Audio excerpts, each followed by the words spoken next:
Alors donc Penda Diène mooy ki nga xam ne tuurum ren ni moom moo koy def. So Penda Diène, she's the one who's organizing the ceremony of Mame Diarra this year. di premier tuuram nag. And this is the first time that she's organizing the ceremony of Mame Diarra. ndax Penda Diène ci famille Sumbar la bokk.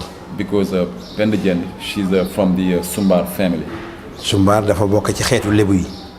Sumbar is the one of the Lebu's ethnic group race. lébu 12 lignes ñoo ko composé. Is the Lebu's ethnic group is composed by 12 lineage. di néegu ndey nag. Is in the maternal side. ci biir 12 lignes la yooyu nag Penda Diène mu ngi bokk ci xeet bu ñuy wax Sumbar. In those 12 lineage, Penda Diène, she's at the one of these groups that they call Sumbar. xam ngeen fii ay Yoff il fii am na jamono yoo xam ne turu Mame Diarra benn cérémonie rek la daan doon Yoff yëpp bokk ko. And in Yoff, some people know that it was only one ceremony who was going on, and then it was for the whole people of Yoff. waaye dafa amoon benn jamono en 1976 benn tiraillement bu amoon diggante ñaari tendance yi. And then in 1976, it was a little bit a problem between two families. problème boobu nag demoon na ba yegg ci autorité yi. And that problem, the authority, mooy gouvernement bi daal. waaw. The Senegalese government, I mean, they let them know that there is a problem in Yoff between two families about being responsible of the annual ceremony of Mame Diarra. alors problème bi nag mooy pour succéder Mame Diarra rek kon mooy war a yor Diarra. And the only problem is, for example, who is going to be the responsible of Mame Diarra place. donc loolu problème mu jàmm la. And then this is that problem. I mean, it's a problem, but it was just a peace problem. It was not a big deal. mais dignitaires yi Yoff yi def si retranchement bu am solo. But the dignitary of Yoff make a very important organization. ànd ci nag ak état bi état Sénégal. And there was it was agreement between the dignitary of Yoff and the Senegalese government. muy gouverneur bi. I mean, it's the governor. ak sous-préfet bu Yoff. And the vice governor. ñu def ci lu am solo àtte bu am solo. And they make a very important decision. jël décision boo xam ne bi dañu wax ne désormais à partir de maintenant. And then they take a decision and said from now. léegi comme que deux tendances la bu kii tuuroo ren bu déwénee ki ci des tuuru. Because it's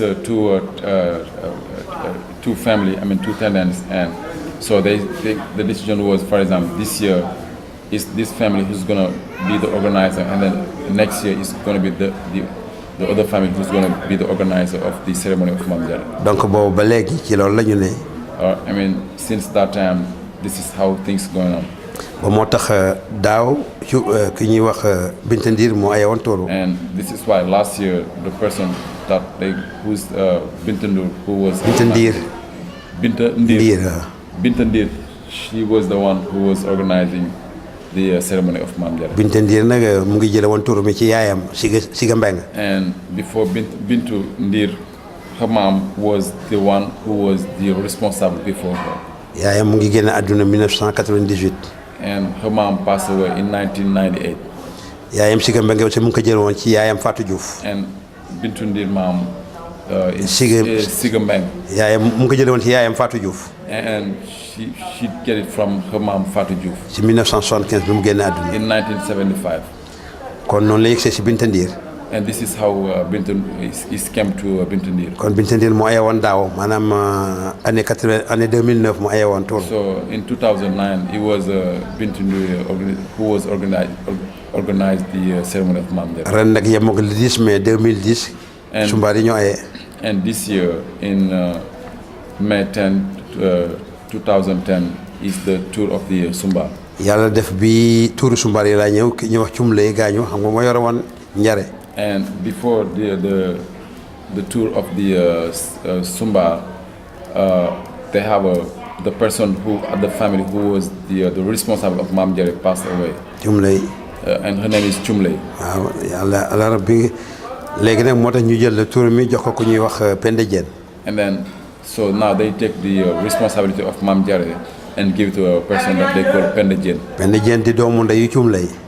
And Penda Diène, she's a cousin of Cumley. donc tey tur mi ñëw na ci famille Sumbar ren. And this year the tour of Mam Jare is in the Sumbar family responsibility. kon lan mooy turu Mam Jare. What is the tour of Mam Jare? xam ngeen ne dëkku Lebu yëpp dañu am rab. Because the whole Lebu's villages they have rab. rab nag seen rôle mooy dañuy veiller ci population dëkk ba ñu ne. And the role of the jinn is to protect the village where they are. bari na aussi rab yoo xam ne dañu am ay tur. And there is many of the jinn who has a name. waaye en général turi rab yëpp boo ko seetloo dafa am fu muy jógee. But generally, if you look at it, the name of the jinns have originally.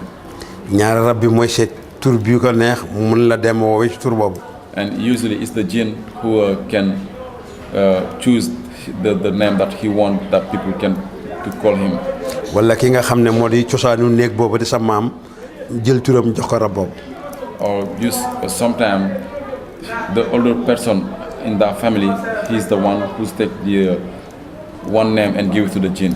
donc Mam Jare mooy rabu Yoff. So Mam Jare, she's the jinn of Yoff.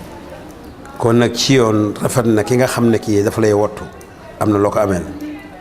So normally, for example, the person who's have your protection, who and you own that person something. lan lay protéger si dëkk bi moom Mam Jare. What's the role of Mam Jare? What's Mam Jare protecting in Yoff? rôle am bu njëkkoon moo di bu njëkkoon ku ne xam na ne jamono neexul woon. The role of Mam Jare. bu Sénégal. So people know that long time ago, Senegal was so confused. parce que jamono damel yi la woon. It was the kingdom time. jamono brag yi. And the Brak time. jamono buur ba Jolof yi. The time of the king of Jolof. jamono buur Siin yi. The time of the king of Siin. jamono buur Saalum. The time of the king of Salum. jamono teeñ yi ca Bawol. The time of the Teñ, I mean the king in Bawol. boobu ku ëpp doole sa morom la da nga koy wan. And then the village who was more powerful than the other village, you always gonna show him that you are bigger and more powerful than him. donc boobu jamono Sénégal amul woon sécurité. And at that time, Senegal was not in security. ku amul woon nag ku mel ne rab boo xam ne bii luy ñëw mu mën la ko prévenir. If places or villages doesn't have a jinn who can always see something who's coming on the future. bari na dëkk yoo xam ne yi léegi dañ leen anéantir kenn déggatu leen liggéey ak ñàkkal lu leen protéger woon. Many villages they disappeared because another village who was who has more power than them just make them disappear because they don't have a protector. waaye dëkk bu mel ni Yoff nga xam ne amoon na un protecteur mu di Mam Jare. But a village like Yoff who has a protector that they call Mam Jare. ak yeneen dëkk yu mel ni moom ci presqu'île du Cap-Vert amoon protecteur. And some other villages like Yoff who had a protector at the almost island of Cape-Verde. ci loolu ci la Mam Jare toppee waa Yoff ba ñëw Yoff.